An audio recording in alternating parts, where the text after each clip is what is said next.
quando eu fui escolher, eu botei no Brasil todo, e foi a casa que eu vi que tinha mais quarto, que era maior, que dava para abrigar mais pessoas.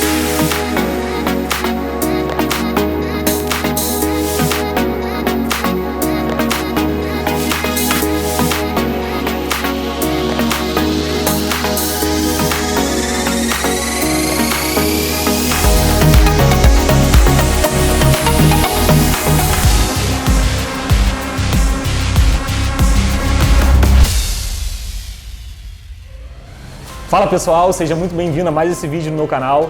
Hoje, primeiro dia da Drop House Brasil 2022, aqui em Angra dos Reis, no Rio de Janeiro. Antes da gente começar, eu já quero pedir, se você conhece meu trabalho, se você não for inscrito ainda no canal, já se inscreva, já ativa o sininho para que o YouTube te notifique dos meus próximos vídeos. Isso é muito importante. E hoje a gente vai iniciar, como toda empresa tem que iniciar, com a parte contábil. Então eu estou aqui com a Status, representada pelo Thiago e pelo Matheus. Obrigado por estarem aqui, e podem se apresentar aí um pouquinho para eles. Valeu, Fernando. Obrigado pela oportunidade aí de estar falando com a galera do Drop House. A Status é uma empresa de 47 anos, é uma empresa que tem muito tempo de mercado, é uma empresa familiar, meu avô, meu pai. E a gente pegou essa modernização, internet, produtos digitais, A gente tem uma clientela muito forte com dropshipping, mas a gente também trabalha com afiliados, com marketplace, com infoprodutores. E a gente consegue fazer uma devolutiva disso na linguagem de vocês, com critério, com segurança, que é o que você falou, Eu sou o Thiago. Eu sou o coordenador da parte fiscal da Status, toda a questão fiscal e tributária passa na minha mão lá dentro da Status. Matheus é meu irmão e é meu sócio, é mais da parte comercial e de legalização, da criação das lojas, que vocês falam muito, eu quero abrir minha loja, aí pra gente aqui por trás é um CNPJ, e aí esse CNPJ pode ser uma árvore cheia de lojas, a gente vai falar um pouco sobre isso aqui, Vale a pena um CNPJ só e várias lojas, vale a pena um CNPJ e várias atividades, a gente pode falar nesse assunto com vocês. Queria agradecer também ao Fernando por essa oportunidade, essa parceria que a gente tem aí já quase 11 anos já, desde que o Fernando veio levantando. Quase 12 já. 12 anos, já veio levantando essa ideia do Drop. E que para mim foi uma novidade, quando o Fernando chegou e falou, pô, Matheus, vou abrir uma empresa de dropshipping. Eu cheguei e falei, drop o quê, Fernando? Dropshipping? Eu falei, cara, sei o que é isso não. Ele falou, não, vamos trabalhar junto, vamos aprender, vamos ver como trabalhar, como a gente tem que fazer dentro da legalidade. Então a gente veio ali, entregando um pouco de conhecimento e a gente conseguiu vir esses anos todos montando um projeto para poder trabalhar da melhor forma para os empresários de produtos digitais no geral, mas focado também em dropshipping, dentro da legalidade, trazendo o menor custo tributário também. Show de bola. Queria já começar puxando uma coisa que eu recebo bastante lá, e eu queria que vocês explicassem uma coisa. MEI pode atuar como dropshipping? Como dropshipper, não. Porque, pelo que a gente entende, aí a gente precisa olhar para a questão do KNAI, olhar para a questão da atividade em si, e eu sei que muita gente aqui vai classificar a atividade de outra forma, eu sei que tem muito guru e muita gente na internet falando que vai classificar isso como promoção de vendas, como trabalho de marketing, enfim. A gente não tem um KNAI bem definido, a Receita Federal não separou um KNAI e falou essa atividade é de dropshipping, então a gente tem que classificar aquilo dentro de um fluxo operacional que faça sentido para uma prova documental. Esse é o ponto. Que é o que você falou, a gente faz as coisas sempre certinho e não demos de cara com a fiscalização ainda, nem com você e nem com nenhum cliente de dentro da Status. Mas se desse, a gente tem suporte documental para contar a história do que está sendo feito ali. Então, a gente classifica o dropship como intermediação. A vontade do cara que quer comprar um item e não sabe comprar naquele fornecedor e a vontade do fornecedor de entregar aquele item e vocês intermediam. E a gente documenta isso de forma que os registros contábeis fiquem muito bem caracterizados que é uma intermediação. Política de site, as notas fiscais de serviços de intermediação emitidas CPF por CPF, cliente por cliente. Fornecedor enviar direto para o cliente. Fornecedor, o invoice vai sempre no nome do cliente, não passa pela sua loja, enfim, são arestas que a gente vai fechando para que fique muito bem documentada ali a intermediação. E aí por que o MEI não pode entrar no dropshipping? Porque a atividade de intermediação ela não é permitida no MEI. A gente vai abrir também, galera, para perguntas aqui dos participantes, mas antes também tem uma pergunta que a galera sempre me fala, é o seguinte: a gente começa às vezes com uma empresa e tem a possibilidade dessa empresa, por exemplo, começar como limitada e depois a gente ter que migrá-la para lucro presumido, por exemplo, né? Quando que a gente talvez comece como limitada, né? EIRELI, quando que é melhor usar lucro presumido? Como que funciona essa parte que muita gente tem dúvida? Então, a limitada ela é mais uma formação societária, né? Que ela limita aquele investimento que você está aplicando na empresa. Antigamente, a limitada só poderia ser mais de 2 sócios. Há mais de uns 2 anos isso já caiu e pode ser constituída uma empresa limitada com um único sócio, que isso fez cair a EIRELI. A EIRELI hoje não existe mais. Não tem como mais constituir uma EIRELI. Então isso é só uma questão de forma societária. Você pode ser um empresário, você pode ser limitada e dali você vai selecionar o seu regime de tributação. Você vai ser simples nacional ou você vai ser lucro presumido. Os 2 regimes de tributação valem para a empresa de dropshipping.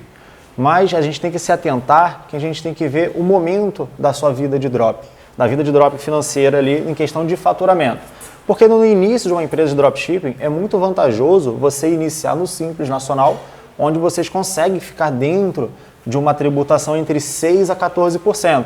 Porque no Simples Nacional a tributação ela não é fixa, ela realmente fica variando de acordo com o histórico do seu faturamento. Se a cada mês o faturamento for aumentando, a alíquota vai aumentando. E chega a um certo momento no Simples que essa alíquota de 14% ela pode ser estourada e pode chegar até cerca de 23%. Que aí já começa a ficar uma tributação alta para a operação de drop. Nesse momento, é o momento ideal para fazer a transição para o lucro presumido, porque no lucro presumido vocês vão trabalhar com uma alíquota de tributação próxima aos 14%. Então, isso é um planejamento que precisa ser feito mensal, atento na empresa, ver o dia a dia da empresa, o faturamento que ela está alcançando, para no momento certo que a gente vê que ela estourou esses 14%, ter essa troca de mudança de tributação. Maravilha. E galera, agora eu vou abrir para pergunta para os participantes aqui. Provavelmente eles têm algumas perguntas, né, para fazer. Questão, por exemplo, já tem uma empresa, certo? Você falou que vai até 23% mais ou menos no Simples e mais ou menos assim, por exemplo, tem algum limite de faturamento para ir para o presumido? Como que funciona? Então, existem os limites no regime de tributação, que o Simples Nacional tem um limite de 4.800.000 no ano, e o lucro presumido que chega próximo aos 80 milhões no ano. Mas para o dropshipping, antes mesmo de chegar a esse limite dentro do Simples, já é vantajoso fazer essa mudança, senão vai pagar muito mais imposto comparado ao lucro presumido. Então, dentro do planejamento, qual é o momento que a gente sabe que a empresa de dropshipping vai mudar para o lucro presumido? Isso é muito particular de cada empresa. São diversos fatores que a gente chega nesse cálculo. Então, mas normalmente uma média de 50 mil a 60 mil de faturamento mensal é o momento ideal já para poder se transformar mudar para a tributação do lucro presumido. Porém, o faturamento da empresa de dropshipping é o valor de venda menos o custo do cliente, que o custo do cliente é o custo do fornecedor, o boleto paga ao fornecedor. Então está lá no site um produto por 150, o produto foi vendido, você recebeu os 150, pegou R$100, pagou o fornecedor, que é o custo do produto, sobrou os 50, que foi a comissão que colocou em cima da intermediação, é sobre esses 50 que é tributado, esses R$50 que é o faturamento. O valor da venda menos o custo com o produto. Isso. Não entra custo com o anúncio. Com o anúncio, não entra. Com o anúncio não entra. O que diz a gente pode deduzir o custo do seu cliente. Quando a gente olha na operação do dropship, o custo do seu cliente é o custo do produto. O que ele quer é o produto. Né? O Facebook não é uma despesa dele, é uma despesa da empresa, é uma despesa administrativa da empresa que ela faz esse investimento para poder alcançar os seus clientes. Então, por isso que não pode deduzir. Na lei, não pode. O custo do produto está atrelado ao frete também. Isso. É produto mais o frete. É produto e frete, e se for taxado, a taxação junto. Então, aí, se for taxado, deduz. você perdeu a margem, você perdeu a margem toda. Né? Sim. Se for taxado, você perdeu a tua margem, mas é o custo. E de repente vai ser uma operação que você bancou, você não lucrou, não vai reverter em faturamento. É interessante essa questão da taxa também, que lá nos termos e condições do site é muito importante, né, deixar claro que quem está importando, né, é o seu cliente, não a loja de vocês. Isso. E lucro presumido tem dedução a mais do que no Simples Nacional? Por exemplo, no lucro presumido a gente consegue deduzir também despesa com anúncio? Não. Não. Tanto o lucro presumido como o Simples Nacional são dois regimes que tributam a receita bruta. Tá. Então, a gente definiu o que é receita aqui. A receita é o que o cliente pagou pelo produto, descontado os custos, sobra a intermediação, eu pego essa intermediação, coloco na minha conta bancária e faturo em nota fiscal, essa é a minha receita bruta. No lucro presumido eu não posso abater outros custos e no Simples Nacional também não posso abater outros custos. Regime tributário que poderia abater outros custos, e aí poderia abater o custo de publicidade, de mão de obra, de funcionário, seria o lucro real. Só que trabalhar no setor de serviços no lucro real tem que trabalhar com uma margem muito pequena. No setor de serviço, entre 6% e 8% para poder valer a pena. Tá? O que seria trabalhar com margem pequena? Todos os custos da empresa. Todos os custos têm que estar batendo um teto máximo de 6% a 8% de custo. Isso. A sistemática do lucro real não é indicada para o dropshipping porque é uma sistemática muito fiscalizada. Entendi. É uma sistemática que você vai ter que ter comprovação de todos os seus custos, todas as suas despesas. E aí a gente está falando aqui de uma atividade que não está regulamentada, que não tem muito bem uma definição na legislação. A gente não sabe qual caminho que a Receita vai tomar quando ela olhar para o nicho de vocês e identificar, olha, tô vendo essa operação aqui, vamos modular isso aqui, como é que vai ser tributado. Então, existe o risco também de ser tributado no lucro real em função de não ter um compliance, né? De você não ter... Ninguém jogou esse jogo ainda com a Receita. Então... Entendi. É uma analogia que eu faço, não sei se vocês vão concordar com essa analogia, mas é uma analogia que eu faço quando a Uber chegou aqui no Brasil. A Uber chegou aqui no Brasil, ela não tinha um KNAI, né? Só que aí logo teve aquele movimento todo, aquele rebuliço todo lá. Não, Uber não pode. Aí todo mundo, né, os taxistas, todo mundo pararam, né, praticamente o Brasil e automaticamente a Receita Federal teve que enquadrar a Uber em uma atividade que não existia aqui no Brasil, que é um KNAI específico. Então essa analogia que eu faço é correta? Sim. É. A gente não tem... Quando a gente tem dúvidas tributárias, a gente recorre na Receita não só à legislação, mas à solução de consulta. Solução de consulta são fiscalizações que já aconteceram ou contribuintes que consultaram a Receita. E a gente não tem muito claro ainda qual é o entendimento da Receita sobre a operação de dropshipping. Então, vai jogar o jogo do lucro real, passar por uma fiscalização, você pode ser o primeiro cara a enfrentar essas dúvidas, entendeu? Então, a gente não recomenda o jogo do lucro real. E no setor de serviço é difícil você se enquadrar no lucro real e ser vantajoso. Top. Mais alguém, galera, tá com alguma pergunta? O Johan lá. O lucro presumido, ele vai de 13 até 16, isso? Até que ele pode passar disso, tem algum faturamento que ele possa passar desses 16%, e até que ponto vale a pena mudar para o lucro presumido e não dividir isso em vários CNPJs, entrar no Simples para ficar com 6%, sei lá, ter 10 empresas que faturam até 4,8 milhões por ano, levando aos 48, mas com uma alíquota menor. O lucro presumido, ele vai começar ali com 14,33% de tributação, né? Ele pode ter uma variação de 16 para perto de 17 quando a empresa encontra uma alíquota chamada adicional de IR, que é quando ela fatura acima de 275 mil no trimestre, aí começa a ter um adicional de IR sobre uma parcela do faturamento, e aí vai encostar ali nos 17, né? Acho que é 17 e pouco, não sei as alíquotas de cabeça, mas enfim. O fracionamento do faturamento em vários CNPJs para se colocar no Simples Nacional, ele é uma estratégia, mas você precisa de ter CPFs, porque o Thiago, que tem uma empresa no Simples Nacional faturando 2 milhões e tem uma segunda empresa no Simples Nacional faturando 2 milhões, o meu limite anual já está em 4, porque a Receita não enxerga que você, beneficiário final daquela operação, fracionou dentro de um benefício fiscal chamado Simples Nacional.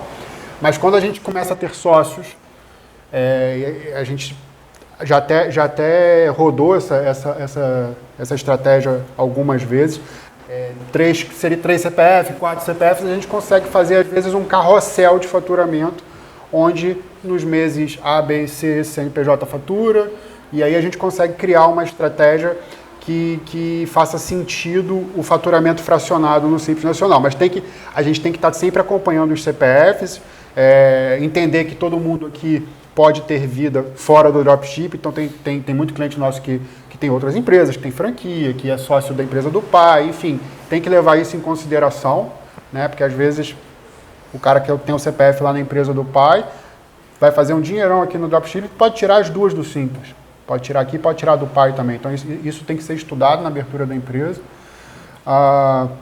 Acho que fechou a tua pergunta? Eu queria só contribuir também com uma coisa, de repente. Colocação. Por exemplo, eu acho, né, que não vai ter nada de errado se, no caso do Johan, ele e a noiva trabalham juntos. Só que seria muito melhor se eles tivessem... O Johan é dono de um site de um CNPJ e a noiva é dona de um outro site e com outro CNPJ. Né? Agora, se vocês vão ter conta conjunta, aí é com vocês. Então, aí são 2 CPFs diferentes e você não tem nada. Né? O que não pode é vincular os dois. Então, por exemplo, você ser sócio da sua esposa em um e também sócio na outra. Aí vincula. Sim. Mas se vocês têm mais de um site, por exemplo, o Johan é dono de um site, a esposa é dona de outro site. Então, é melhor para vocês dividirem assim do que ficarem trabalhando juntos. Ficar trabalhando juntos ali, que vocês provavelmente vão sair muito mais fácil do Simples. Entenderam essa parte? Sobrecarregar o CPF. Sobrecarregar o CPF. Além do limite do Simples, a gente está falando também de encontrar a alíquota mais baixa, tá? Sim. Se eu estou ali faturando 60, 80 mil por mês, eu estou pertinho de ir para o lucro presumido. Se eu fraciono isso em 2, eu vou ter 2 CNPJs faturando entre 30 e 40, e em vez de estar tributando os 13, 14%, eu vou estar em 7, 8, 2 vezes. Então, eu pego a tributação global dos 2 CNPJs e corto bastante ali a tributação. Tem um trabalho administrativo aí, difícil de fazer, principalmente o brasileiro ele tem essa dificuldade de separar as contas, né? Até a conta pessoal mesmo a gente mistura na empresa, aí a gente tem que tomar cuidado. Aquele CNPJ ali que está faturando ali, que de repente está no CPF A, ele não se mistura com despesas do CNPJ-B, e aí tem uma dificuldadezinha. Não estou falando que é uma dificuldade de execução, é que a mentalidade do brasileiro confunde muito isso, pega um boleto, paga ali, e aí na contabilidade a gente começa a ter os atritos lá de questionamento, pô, esse pagamento é de quê e tal, e aí a gente precisa ter um critério para poder rodar isso direitinho. Mas nada que vá prejudicar a operação no Simples Nacional e no lucro presumido, sabe? Isso é bem complexo, galera. Por isso que é bem importante de vocês usarem realmente, vocês serem clientes de uma boa contabilidade que vai poder enquadrar vocês ali, prestar bem atenção, orientar vocês para que não faça isso, porque realmente, principalmente quando a gente está começando, a gente às vezes, né, mistura dinheiro de empresa com o nosso dinheiro, isso daí acho que quase todo mundo que está iniciando acaba misturando, né? É um dos problemas que a gente enfrenta e é muito importante que preste atenção. Mais alguém tem alguma pergunta? Tem uma dúvida em relação a... Eu tenho uma CNPJ com minha noiva. Se eu separar, tirar o nome dela para abrir uma segunda empresa, isso é possível ou a Receita entende que foi uma estratégia de separação e... Sim, é possível, totalmente legal. Faz a alteração social, tira a sua esposa de sócio da empresa e abre uma só com ela. Se vocês têm o mesmo negócio, realmente o ideal, cada CPF e um CNPJ, para que vocês aumentem esse limite de faturamento ou até dividam o faturamento para poder reduzir a carga tributária. Não. Até a pergunta anterior, essa rotatividade que o meu sócio passou, se for um cenário de 4.800.000, né, exatamente a divisão em mais CNPJ não ficaria tão vantajoso.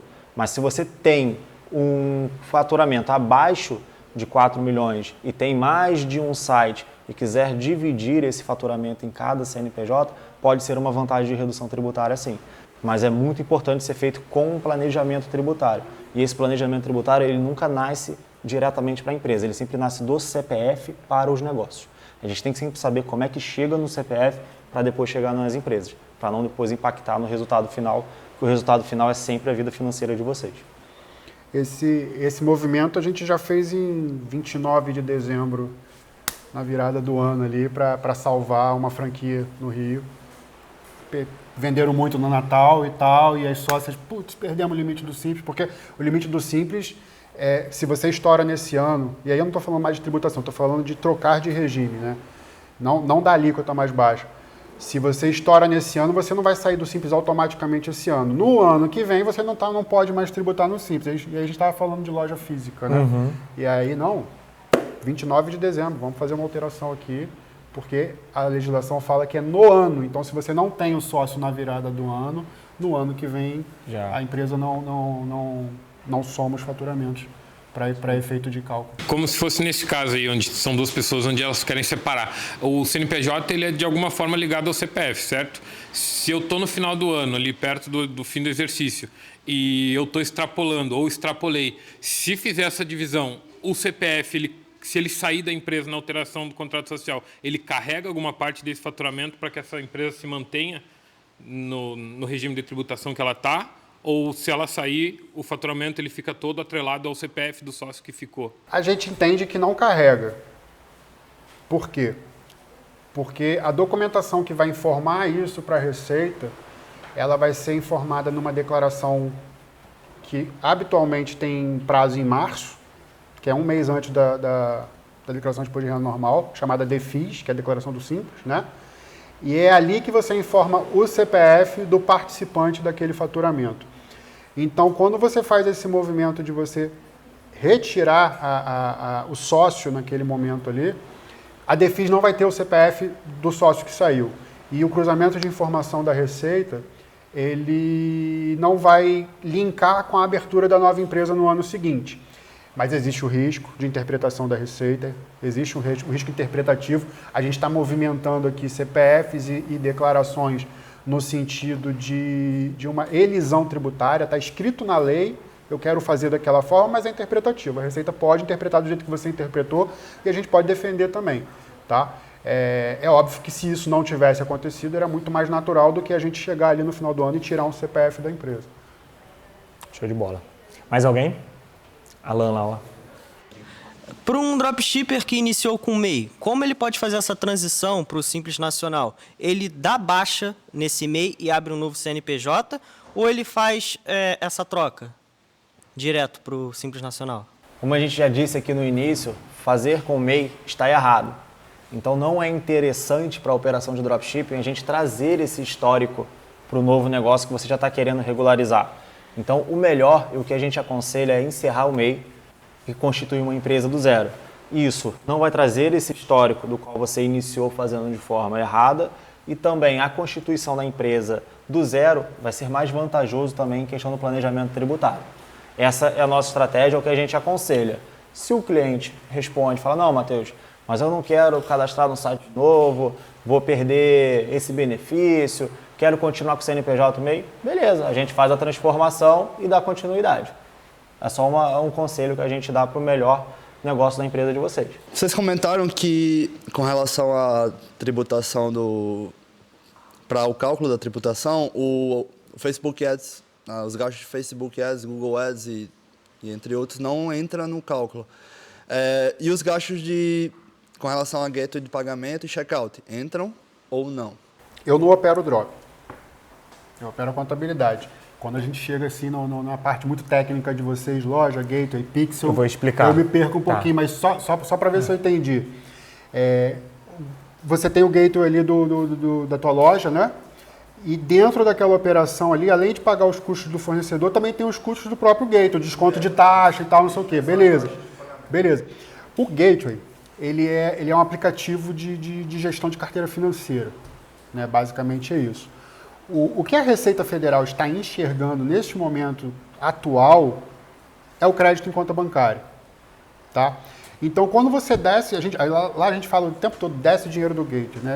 A gente tira o dinheiro do gateway para a conta bancária, você faz um movimento de crédito na conta bancária e a partir dali o jogo está valendo. Então, esse movimento que você traz para a conta da empresa, ele tem que ser faturado. Tá? Então, se existe uma taxaçãozinha do gateway ali pela comissão do próprio aplicativo, ele acaba ficando fora do teu faturamento. Tá? Não vou dizer que isso é totalmente certo ou que isso é errado. Eu vou dizer que na regra do jogo hoje a Receita não vê o gateway, por ser um aplicativo, tem vários. Falei besteira do checkout, taxa, é isso mesmo. Thiago, então peraí, então eu vou viver do gateway. Não vou descer nada para a conta bancária. Aí você vai ter problema no teu CPF, que é muito pior. Porque o teu CPF vai ter um cartão de crédito seu CPF vai viajar, vai consumir, você vai querer comprar aquele apartamento e não vai ter crédito para comprovar. Então, assim, não adianta querer jogar um jogo no gateway. Porque você não vai conseguir, você vai ter problema. Tá todo mundo aqui querendo vender, crescer e abrir novos negócios. Como é que você vai chegar numa mesa de negociação? Não, porque eu tenho isso, tenho aquilo, mas na tua educação privada não vai ter nada, se você transitar tudo no gateway. Entendeu? E a Receita hoje não enxerga o gateway. E se ela enxergar? Como é que você vai ficar lá na frente sem ter tributado nada? Porque se ela enxergar hoje, ela pode voltar 5 anos para trás, é o que diz a lei. Então, a gente não recomenda, né, a transação toda no gateway, mas pegando lá a tua pergunta, aquela comissão, aquele consumo de despesa do checkout lá do gateway, enfim, ele acaba ficando fora do faturamento porque ele não desce para a conta bancária, né? E quando a gente desce o dinheiro do gateway para a conta bancária é para pagar as despesas da empresa e fazer as retiradas do sócio. E aí que entra o Facebook Ads, porque o Facebook Ads é uma prestação de serviço de uma das maiores empresas do mundo que emite nota fiscal, que tem compliance, que tem auditoria, né? Então, não sei se você já percebeu, mas existe nota fiscal do Facebook para quem contratou o Facebook e às vezes tem esse erro da pessoa manter no CPF dele, né? Se abrir um CNPJ de drop, a contratação do Facebook precisa ser para o CNPJ, vai ter que vir uma nota fiscal da Facebook para o CNPJ. Por isso que o dinheiro tem que descer do gateway para a conta bancária para poder pagar essa despesa. As despesas oficiais da empresa é sempre na conta bancária da empresa. E aí acaba revertendo em faturamento, acaba tributando. Uma coisa também, por exemplo, muita gente às vezes faz transação pelo Mercado Pago, faz toda a transação, não, porque a Receita não enxerga a movimentação pelo Mercado Pago. Na verdade, o Mercado Pago é banco também. Então, tudo que está fazendo ali, na verdade, é só um falso que não está enxergando, mas está tudo como se estivesse na sua conta PJ do Itaú, ou conta do Mercado Pago, é a mesma coisa.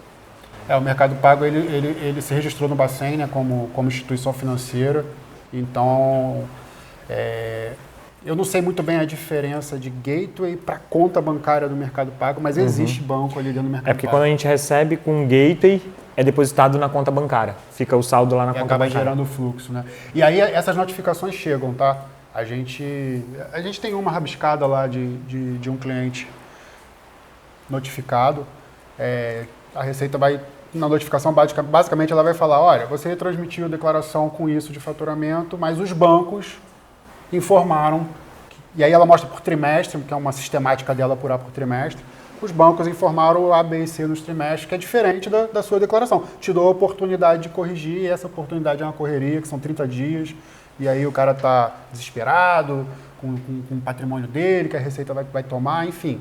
É um jogo de número ali, a Receita está no direito dela de questionar, você está no direito de se defender, o importante é estar tudo bem registrado. E um dos motivos de sempre estar fazendo o certo no negócio, nessa que o meu sócio acabou de colocar, que foi uma empresa que foi notificado, que não é cliente nossa, que chegou até a gente para a gente ajudar a resolver, porque a contabilidade que ele tinha contratado se negou a mexer, já que foi notificado, e a gente infelizmente também teve que negar, porque a gente não queria tratar uma fiscalização, sabendo que se a gente assumisse aquela responsabilidade, poderia trazer uma fiscalização para dentro dos nossos clientes também. Então, por isso é importante a necessidade de a gente fazer da forma legal, para não ter esse problema. Porque o maior responsável da empresa é o próprio dono da empresa, né? Então, se a gente às vezes vê, vamos fazer assim, fulano falou que dá para fazer assim, dá para tributar nessa atividade que é mais barata. Todo mundo vai falar o que quiser na internet, mas o responsável da empresa sempre vão ser vocês. Então, é sempre muito importante estar bem assessorado com a contabilidade para te fazer e te ajudar a fazer o certo no seu negócio. Minha dúvida é assim, para a elaboração do capital social da empresa de dropping, ele é feito com base nos últimos impostos de renda? Como que é feito esse cálculo? Existe um método específico para a elaboração dele? Então, o capital social nada mais é que aquele investimento inicial para a sua empresa caminhar o seu investimento para você alcançar aquilo que você está estimando, né? Você pode chegar e falar, Matheus, gostaria de capital social de 30 mil, é o que eu vou estar aplicando agora. Não tem problema nenhum, 100 mil, não importa o valor. A gente, como teoria, que a gente já vive essa situação de drop, A gente vê que um capital inicial de 5 mil já é sustentável para você poder iniciar o seu negócio. Então, aplicou 100 mil, vai gastar em torno ali de R$1.000 com as taxas para registrar a empresa e o restante já começou a movimentar Facebook para começar a alcançar a venda. Então, não tem a ver com o que você tem disponível em sua declaração de imposto de renda, até porque 5 mil é um valor que nem entra na obrigação de declarar o imposto de renda. E é o suficiente para você iniciar o negócio de drop. Quando junta outra empresa, é o CPF que vai ficar com a tributação, né? No caso, a gente tem uma operação de drop e tem uma operação de incorporação imobiliária, que é outra coisa totalmente diferente. Mas é que são CNPJs diferentes, só que estão no mesmo CPF. Eu queria saber qual que é a alternativa que pode ser usada para a gente pagar o mínimo possível. Incorporadora costuma ter faturamento alto. Né? O VGV ali de um prédio geralmente é acima dos 4,8. Então, se você fatura isso num ano, você está em uma empresa de drop paralela, ela não vai ficar no Simples se seu CPF estiver figurando na construtora e estiver figurando na empresa de drop. Né? Então, como é que está o teu drop? Você está faturando em qual sentido? Cara, eu faturo baixo no drop e consigo me sustentar no Simples. Você vai ter que tirar o teu CPF de uma das pontas para ela continuar no Simples. Eu já estou faturando ali R$200 por mês. Simples não é mais jogo para mim dentro do drop, então mantém. Incorporadora e drop. Cuidado com teu risco patrimonial. Incorporadora tem funcionário para caramba. Aí não sei se é terceirizado a construção. Beleza, mas até o terceirizado, um risco trabalhista não sustentado pela ponta da empreiteira vai recair no patrimônio dos sócios e aonde que você tem um outro faturamento que pode ser penhorado na justiça trabalhista, pode acontecer. É um caminho que vai demorar a chegar, mas pode acontecer. Entendeu? Então tem a questão da holding ali, uma empresa em cima que é dona da incorporadora, que é dona do drop parrudo, né? Não faz sentido sustentar uma hold com um drop faturamento baixo por causa do custo. Né? Uma colocação. Só seria possível se nessa incorporadora, que lógico é do lucro presumido, você tivesse no máximo 10% de participação e fosse apenas sócio. Verdade, é verdade. Exatamente. Aí você pode ter a empresa no benefício do Simples Nacional. Entendeu? Você não pode ter cargo de administração e nem 10%, eu esqueci desse detalhe. Uma pergunta, acho que muita gente está começando também, pode ser que tenha essa dúvida, em relação à nota fiscal. A questão de nota fiscal é tirado a nota fiscal de serviço, no caso do dropshipping, né? E se o cliente exigia nota fiscal eletrônica? Questão de nota de entrada, questão de nota de saída. A gente até conversou aqui sobre os termos e condições, que é muito importante ter ali específico que se trata de uma empresa de dropship, vocês vão fazer a intermediação de uma compra, onde o cliente vai estar comprando de um produto que na maioria dos casos vem do exterior. Então a operação que se enquadra o drop, por ser uma intermediação, vocês vão entregar uma nota fiscal de serviço de intermediação, apenas daquela comissão que vocês colocarem em cima da transição, e o cliente vai receber a invoice, que é o documento que vem do exterior junto com o produto, né, na residência dele. Se ele questionar, você esclarece novamente que vocês tratam de uma empresa de dropship, que vocês estão fazendo a intermediação, ajudando ele a comprar esse produto do exterior, que se ele somar o invoice que ele está recebendo com a sua nota fiscal de serviço, vai bater o valor que ele pagou. No máximo, às vezes, pode ter uma diferença por causa da variação do dólar. Bem, galera, então é isso. Espero que vocês tenham gostado, espero que tenha ajudado aí. Queria já agradecer ao Matheus e o Thiago, né, da Status Contábil, por ter tirado essas dúvidas. Qualquer dúvida, sugestão, crítico, elogio, pode deixar aqui embaixo que eu vou ter um prazer de responder. Se for alguma coisa também técnica, já eles vão deixar as redes sociais dele. Mas, antes da gente encerrar, vocês têm alguma coisa também, um benefício aí para a galera que está aqui também e para a equipe vencedora? Então, os 6 participantes ganham 3 mensalidades na Status, fora... Gratuitamente. Se já for cliente, vai ter 3 meses de graça. Se não for ainda cliente, vai ter 3 meses também de graça para conhecer o trabalho deles. Isso aí. Fora o contato, né? Essa conversa, sentar e planejar, enfim, acho que a porta está aberta para todo mundo, né? Para o público que está assistindo também, enfim. Agradecer a oportunidade aí. É riquíssimo a gente trocar essa ideia aqui, porque a gente aprende também com a pergunta de vocês, a gente consegue perceber onde é que está a dor do nicho, acho que isso é legal, tá? Mas não para por aí também não para por aí, né? Tem 18 pessoas aqui, né? E para a equipe que não ganhou, mas que trabalhou bem também e está aqui. Não vai ficar de fora da premiação, a gente vai conceder também um mês gratuito né, isento o primeiro mês, inclusive a legalização da empresa também, que a gente não vai cobrar. Vocês vão pagar só a taxa de registro. E o endereço fiscal. O endereço fiscal está incluído. Endereço fiscal. Galera, lembrando, né, a galera de casa, que a Status também fornece o endereço fiscal, né? Endereço fiscal para dropshipping. Tá. E isso tem custo? Não, zero custo. Não tem custo. Todo cliente pode ter um endereço fiscal, ou seja... Na verdade, é só cliente. A gente só oferece só para cliente. Não, todo cliente da Status tem, por exemplo, putz, Fernando, eu ainda não tenho um escritório, né? Como é que eu vou fazer? Qual endereço eu vou colocar? Da minha casa? Não, você não precisa colocar o endereço de casa. Você vai colocar o endereço deles, que é uma sede virtual aqui no Rio de Janeiro, em Niterói, né? Onde tem uma série de benefícios e gratuitamente também. Então esse é um outro benefício muito bacana. E eu espero que vocês tenham gostado aí, mas não acabou por aqui, a gente vai continuar.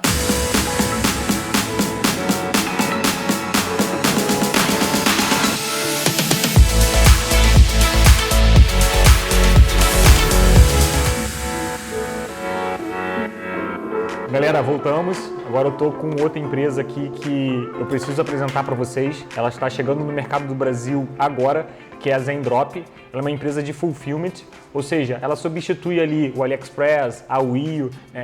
A gente passa quais são os produtos que a gente precisa e eles conseguem com um custo bem menor para a gente e fazem todo esse processamento.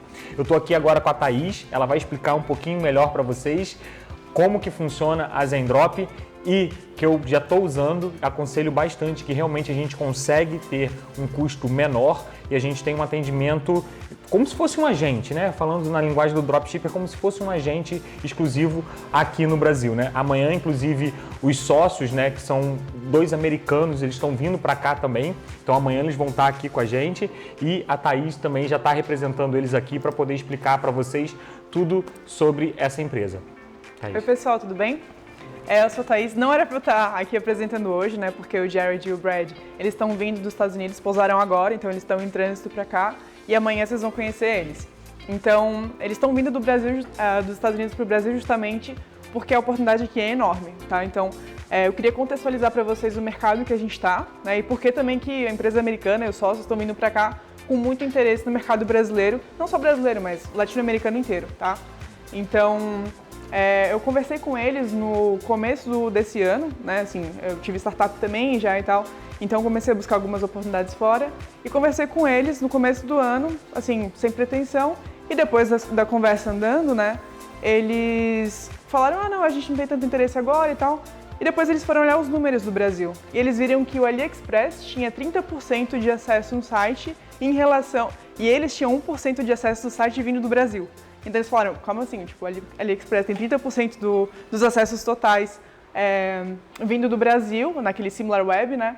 E eles, tipo, praticamente nada, né? Então eles viram, opa, tem alguma coisa bem estranha acontecendo. Então foi daí que surgiu o interesse deles de conhecer mais sobre o mercado brasileiro e também latino-americano como um todo. Então, disso, né, a gente começou a desenhar uma operação de entrada no Zendrop aqui no Brasil. E eu vou explicar para vocês também alguns números para vocês entenderem o tamanho dessa oportunidade toda, né? Porque tem gente que fala que o dropshipping, tipo, já tem muita gente, está saturado, alguma coisa assim, mas não tá? Então, o mercado de e-commerce no Brasil é 150 bilhões de dólares por ano e o crescimento é de 40% por ano. Então, esses números são astronômicos, né? É o maior mercado da América Latina também. E se a gente comparar também, os outros países da América Latina estão crescendo muito, então não sei se vocês pensam em expandir, mas vocês conseguem expandir porque tem muitos outros países da América Latina crescendo muito. Então, tipo, a onda que foi surfada no Brasil, nesses últimos 3, 4 anos, está começando agora em outros países e a do Brasil está cada vez aumentando mais também. Então, assim, tem uma oportunidade muito grande que todo mundo... Enfim, vocês sabem que ela existe, por isso que vocês estão aqui hoje, mas também tem outras pessoas que ainda nem conhecem. Então, assim, é um momento muito bom para a gente entrar nessa onda e escalar também, né? Não só aqui, mas fora também. Então, esse é um ponto bem relevante. E o outro é a questão econômica mesmo do país. Então, assim, não sei se vocês sabem, mas o número é que o brasileiro passa 9 horas por dia na internet. Então, acho que é o terceiro maior mercado do mundo do Instagram, do Facebook, mídias sociais, assim, um dos maiores mercados. E isso, para todo mundo que faz drop, sabe que é o que traz o anúncio e o que traz a venda, né? Então, a gente está no mercado muito bom, penetração de celulares e de smartphones, né?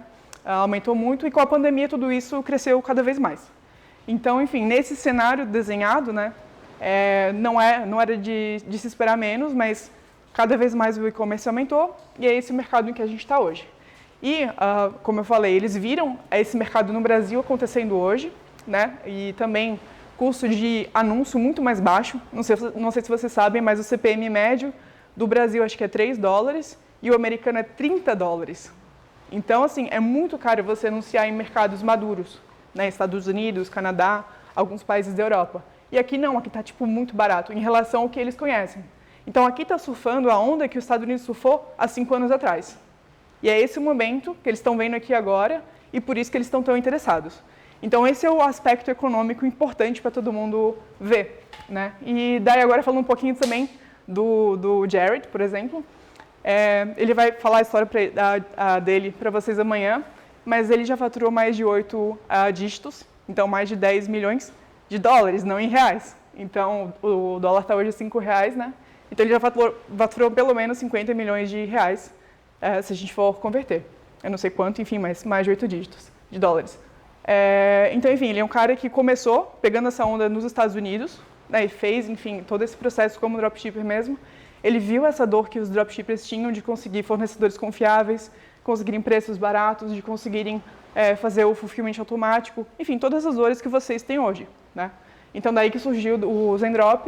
E, assim, a principal coisa que o Zendrop consegue entregar para vocês é um bom suporte. Agora, a gente está com suporte em português também, né? Então, pela entrada do Zendrop no Brasil, a gente tem o suporte feito em português, vocês não tem que falar com um agente chinês nem nada assim. E todas as outras coisas que vocês, às vezes, têm que juntar várias plataformas ou várias ferramentas para conseguir.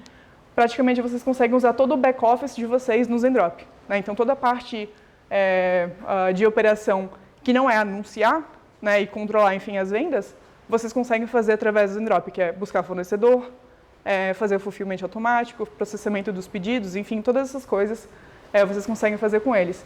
E daí, como vocês podem ver também no que a gente compartilhou, né, a gente tem alguns outros benefícios que são, vocês já devem ter tido, por exemplo, estorno, né, pessoas que pediram reembolso e o Zendrop cobre. Então, assim, de tanta confiança que a gente tem no fornecedor, né, de que a gente está vendendo bons produtos, a gente cobre se vocês tiverem, por exemplo, estornos, tá?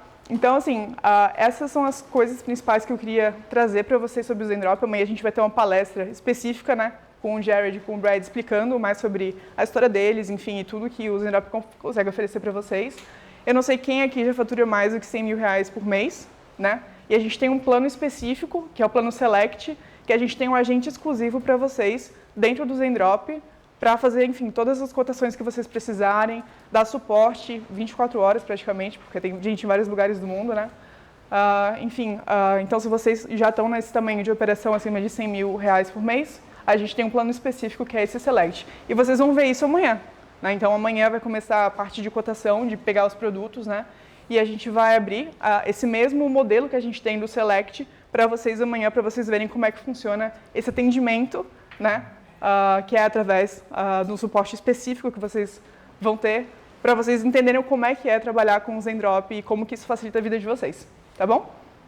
Então galera, para resumir, amanhã vai ser o dia que a gente vai começar já a minerar esses produtos e a gente já vai estar usando a Zendrop. Então a gente já pode minerar os produtos e já passar, eles vão estar aqui com a gente e vocês já vão ver na prática, né, como que funciona. E mais uma coisa também, o Zendrop tem mais de 1 milhão de produtos, né? Mas qualquer produto que não esteja no Zendrop que vocês queiram, que vocês vão escolher os produtos que vocês querem, né? Vocês mandam pra gente no suporte, que vocês vão ter esse exclusivo do Select, e a gente vai fazer o pedido e a cotação com o fornecedor na hora, tá? Então, enfim, qualquer produto que vocês queiram, mesmo que não tenha no catálogo do Zendrop, a gente consegue pegar para vocês, tá bom? Fechou, galera? Obrigado, Thaís. E, galera, agora a gente vai começar outra dinâmica, que é uma dinâmica aqui de dividir os grupos, né? Então, daqui a pouco a gente volta. Obrigado, Thaís. Fechou. Valeu, Thaís. Bem, agora a gente vai começar a nossa dinâmica aqui, né? Como eu falei para vocês, são 3 times. Então, para a gente formar 3 times de 6 pessoas cada um, a gente tem que ter líderes nesses times, né? E como que foi o critério? Os participantes, né, que mais faturam aqui, eu trouxe para ser os líderes e eu vou chamar cada um aqui. Começar o Johan, que foi um participante da Drop House 2020 e agora está sendo participante novamente da Drop House 2022. Queria chamar também o Jonald, que também foi um participante da Drop House 2020 e está de novo aqui também na Drop House 2022. E também queria chamar o Pedro Ivo também, que é um aluno mentorado meu aí, que está faturando bastante. São 3 caras de peso aqui, galera, que são participantes da Drop House Brasil e cada um vai ser líder de uma equipe.